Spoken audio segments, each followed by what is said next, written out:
Zoo-wee mama, how's it going everybody? I'm here today to talk about the July season of Marvel Snap. We have the Deadpool and Wolverine season, and we have Deadpool and Wolverine in the game. Gwenpool isn't really actually in the Deadpool universe. It's kind of a weird season, but we got the movie coming out, so you know it is what it is. But I'm going to go through all of these cards, their abilities, and my initial ratings for them. And I'm also going to show the spotlights, so this may be a good chance to try and figure out, which cards, which spotlight weeks you're kind of going to save for, although I will have a more detailed guide on that later. But we do have the season pass card Gwenpool, and then we've got Hydra Bob, Ajax, Copycat, and then Cassandra Nova. We're actually going to get for free, and we can even get an extra variant for her for free, and I will go more into that when we get to her. But let's jump into these cards. So the season pass card for this July season is Gwenpool. Okay, the season starts July 9th, and Gwenpool, again, from my understanding, she doesn't really interact with Deadpool, which is kind of a similar name thing and style. I don't know. She's a 4-cost, 6-powered card with the on reveal ability to pick a random card in your hand 3 times and give that random card +2 power each time. So let's say you have a hand with 3 cards in it. She's gonna check, pick one of those 3 at random, give it +2. Then she's gonna check your hand again, pick one of those 3 at random, give it +2. So she could give the same card +2 power 3 times. She could also give that +2 to 3 different cards, okay, because she's picking 3 separate times. If you do end up playing the cards that she gives +2 power, assuming they don't get some kind of extra bonus from it, like Sebastian Shaw or Brood, then she kind of ends up as a 412. And a 412 sounds really good, but I don't know, it seems a bit awkward. I know this card has had a bit of hype. I'm not sure if the hype was for how she currently looks, and this is still technically data mined. We do not have the official season announcement video yet, but she used to be data mined as a cheaper card and even have different ability at some point. So I don't know if the hype around Gwenpool is for old Gwenpool or for this Gwenpool, right? I mean, I just don't get it. I don't get the hype. Yes, she could be a 412 if you play the cards. But if you play her on turn 4 and through turns 5 and 6, you don't play all the cards that she buffed up, then maybe she's just a 410. Or she's a 4-8 or even a 4-6 if you didn't play any of them. If you draw her on turn 5 or 6, now she's worse. I mean, I'm just not really seeing it. Okay, now she is the season pass card, and we did see with Gilgamesh that if the season pass card is too weak, they'll just buff it halfway through the season. So that's always kind of a good thing, right, for Gwenpool. If you do decide to get her, if she is too weak, she'll just get buffed. So my ratings for Gwenpool, in terms of being fun, yeah, I think she's okay. She's not doing anything crazy, but she's not just a pure stat 6. She's giving plus power to cards in your hand, and you're obviously going to try to manipulate that in some way. In terms of being flexible, I think it's bad. Again, I'm not really sure what she's going to do, where she's going to see play. Now, I haven't tried at building decks with her. I'm going to do that once the season is, right about to start, and I actually put out my video for Gwenpool specifically. But from now, I'm like, do you mix her with some Surfer stuff, maybe some Fastos stuff? I don't know. I'd rather just play Fastos on turn 3, then Gwenpool on turn 4. But I'm not really seeing the decks that she goes with. Even like Destroy Deadpool, I think you're busy playing Deadpool and Venom on turn 4. I don't think you're playing Gwenpool. I don't know. In terms of being competitive, I think she's okay. Almost bad. I almost want to say bad. But again, she can be a 410 or 412. She might just end up being good stats, even if your deck doesn't really synergize.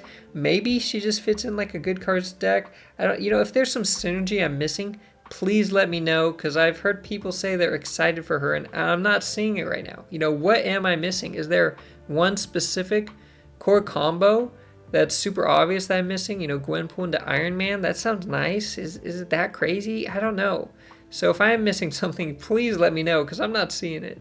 Next up, we've got Hydra Bob, who will be released in spotlights during the first week of the season, alongside Nebula and Galactus. Pretty great spotlight week here. I mean, these cards are both solid and great variants. I'm liking all of these. Hydra Bob is a 1-cost, 4-powered card that after each turn, this moves if a player snapped. This is crazy. Okay, we don't have this in the game. There are no cards that do something based on a snap. Okay, nothing. The closest thing we have is Kang, who's a horrible card, but you obviously like snap and then play Kang because he's going to rewind it and, you know, revert the snap. But no card actually changes what it does if you snap. So this is something completely new. Hydra Bob, which originally data mined, is like a 2/5, and he was going to be overpowered probably. And maybe he was even 2/6, I don't know. But he was going to be crazy. But he's still got good stats, right? A 1/4 is just solid, and he might just be a vanilla 1/4. Like, if you don't snap, he doesn't move. So he's kind of just got good stats. So here's the Spotlight variant for Hydra Bob coming, and these are all Pandart Studio for the new cards. All the variants are Pandart Studio. This variant's awesome. I'm loving this one. Now, in terms of being fun, I think this is amazing, okay? Now, just a card moving isn't crazy, but again, we have something completely new. Like, does this kind of change the game, right? If you're playing Hydra Bob, then now the snap mechanic isn't just to get extra tokens, you know, isn't just that kind of poker mechanic where, you know, you're betting more or you're risking more. In Conquest mode, it determines the number of games. On Ranked Ladder, it's just the number of cubes you get. But now, the time that you snap will also affect the actual gameplay, right? If you snap or not may determine if you win or lose that game. If your opponent snaps, their snap may cause you to win or lose that game. I mean, that's crazy. Okay, that is crazy. That is fun. That is exciting. We should like this kind of thing because it's something new that Second Dinner is doing, and it means they can expand on this more. We may see more cards come to Snap that interact with the Snap mechanic. That's awesome. In terms of being flexible, it's amazing. He's just a 1/4. Put him in any deck you want. Okay, anything that doesn't require, you know, just full 12 card synergy like destroy or discard, you just slap him in. You can put him in a good cards deck. He's just 4 power. It's like having a Vibranium. Okay, and if no one snaps, he doesn't move. Or you could purposely, you know, plan to have him moving. He can get into like a hard location. He can get into Sanctum Sanctorum if needed. You like snap on turn 5 or 6 when your other locations are full. Yeah, super flexible. In terms of being competitive, I'm not sure if he's okay or good. I'm kind of between the lines there. I'm thinking maybe he is good. I'm thinking maybe he is 3 stars. A 1/4 isn't insane though, right? I mean, you can get a Demon that's a 1/6. Rocket Raccoon and Ant-Man hit 1/5. Martyr is a 1/5, but she makes you lose, so she sucks. But, you know, a 1/4, it's okay. It's definitely not bad. I'm not sure if it's good, you know, and so...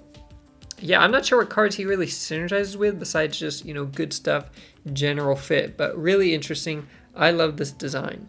Next up, we've got Ajax coming to Spotlights on July 16th alongside Darkhawk and Beta Ray Bill. And my goodness, look at these variants. These are absolutely insane, and these are fan favorite cards. Is that bad for Ajax, right? Second Dinner sometimes puts in really desirable cards with a bad new card to kind of even out the Spotlight week. But Ajax is a 4-cost, 4-power card with the ongoing ability. Remember, it's ongoing, not on reveal. Okay, that's very important here. Plus 1 power for each card in play that's afflicted with negative power.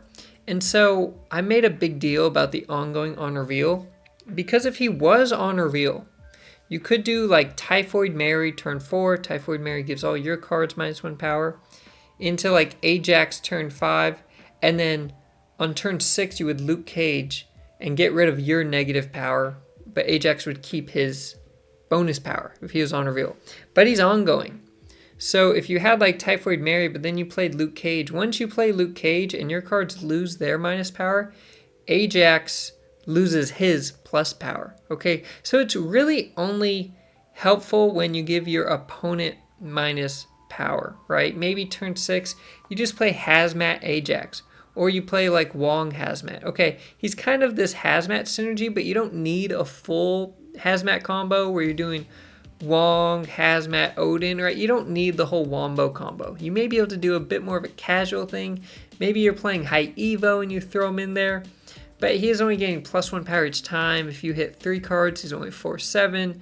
If you hit 5 cards, he's a 4-9, but it's ongoing. You know, again, if they end up playing Luke Cage, he loses it. It's kind of an awkward thing that his power may slowly change throughout the game.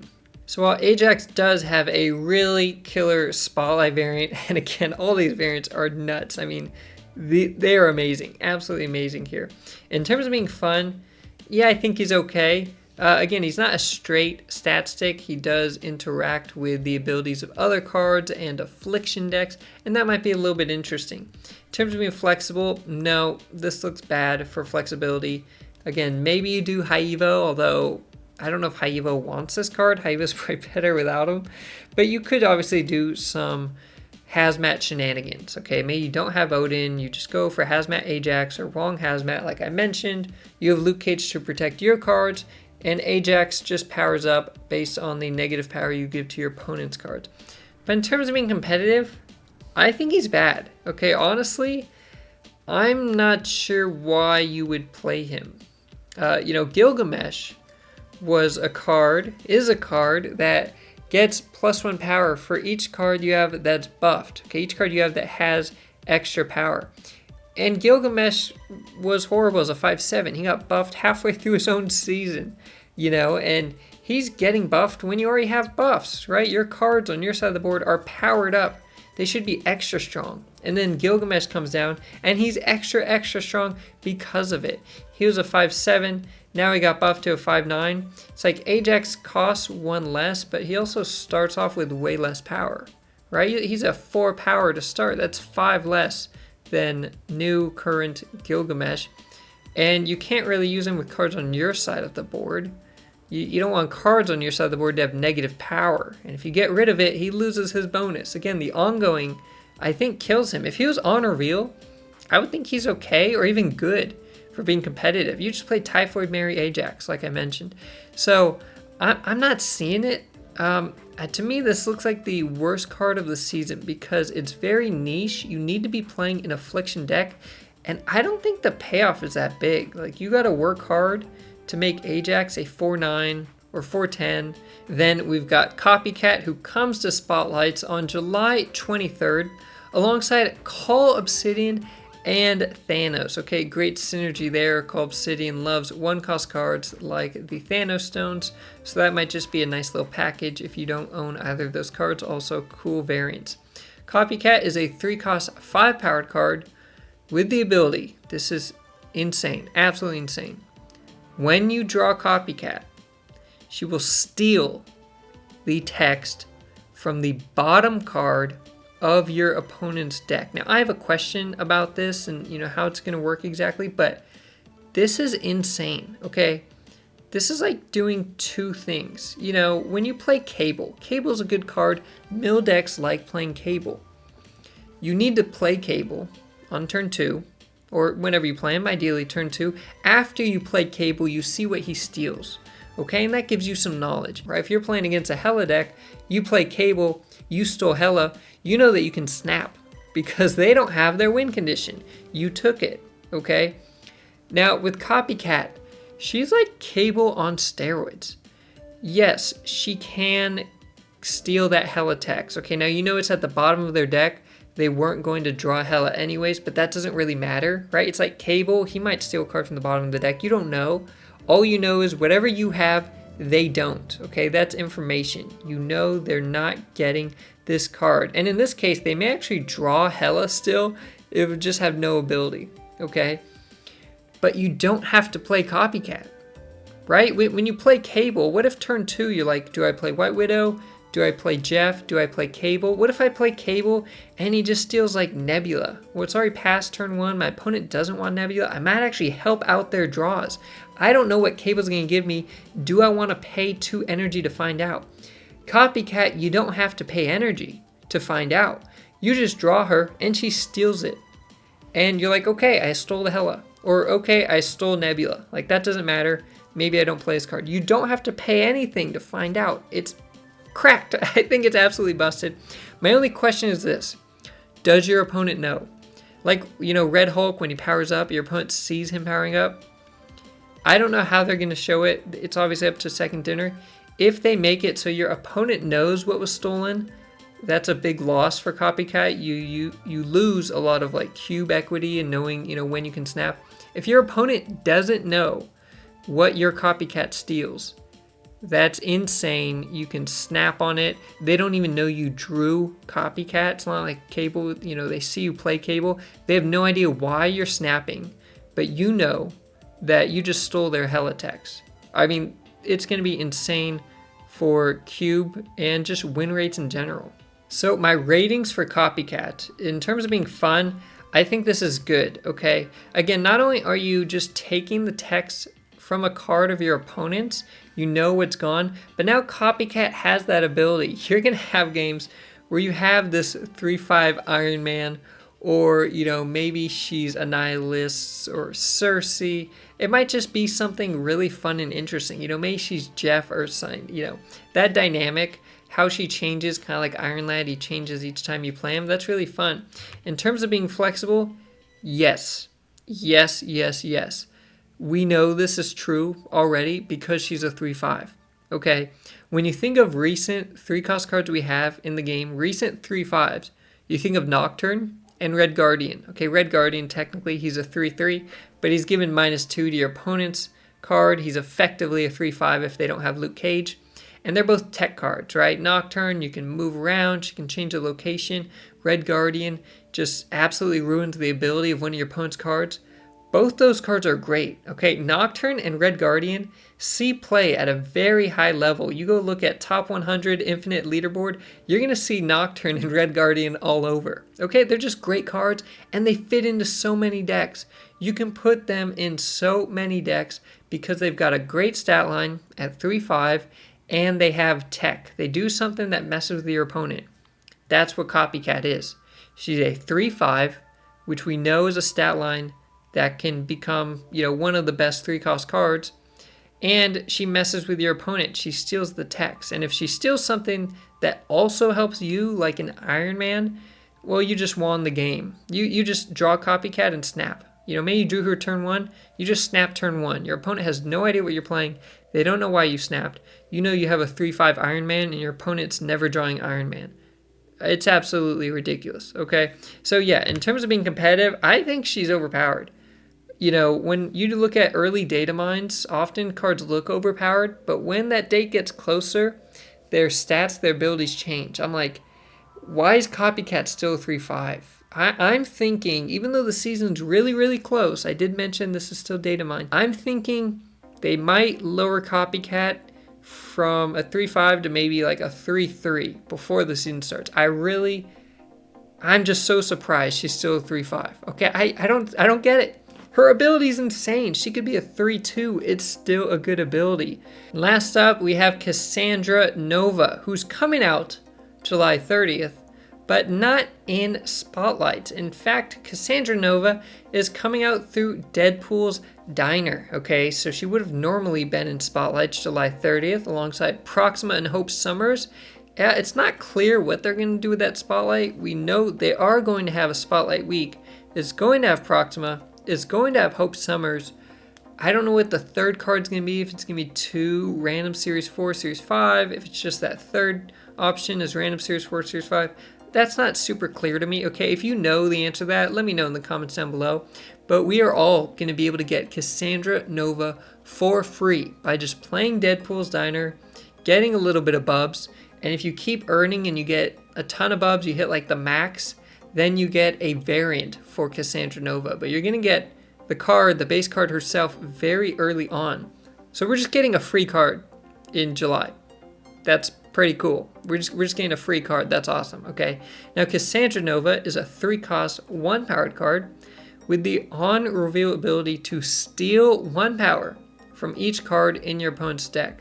Okay, Copycat was stealing text. Cassandra Nova is stealing power. So she's giving cards in your opponent's deck -1 power, and Nova herself is gaining that power. So if you do play Cassandra Nova right on turn 3, she's gonna be a 3/7. Okay, your opponent will often have 6 cards in their deck on turn 3. That's just a standard. If they're playing Arishem, Nova's gonna be crazy. She'll be bonkers against Arishem. But against a standard deck, they'll have 6 cards. And, you know, she's going to steal in power, so she'll be a 3/7 at first. But then if your opponent draws and plays any of those cards, they have -1 power. So she's kind of going to get extra value along the way, right? Kind of like when you hit stuff with Scorpion. At first it's a 2/2, but you see more benefit later. The problem is if you do draw her a bit later, then her value goes down. You know, if you play her on turn 4, she's only hitting 5 cards in your opponent's deck. Turn 5, she's hitting 4. Turn 6, she's hitting 3, and your opponent's not drawing them and playing them. So her value does drop each turn. So my thoughts on Cassandra Nova is that she's okay in terms of being fun. Kind of a stat stick, but it is fun to see, you know, what cards in your opponent's deck you're hitting. If you get matched up versus an Arishem deck, you're very happy. She's going to have insane power. May you play her alongside like Darkhawk and, you know, you shuffle rocks in. That might just be kind of fun, right? Seeing what power can she get to. In terms of being flexible, I think it's pretty good. You could just play her in any deck, and she starts off at a 3/7, gains some value over time, as I mentioned. But you could play her in the Darkhawk list. You could, you know, just stuff your opponent's hand, stop them from drawing. There's kind of a variety of things you could do, but you could just play her as a 3/7 base, even in like a Surfer deck. Now, in terms of being competitive, I think she's pretty good. I think she will be good in a Darkhawk list.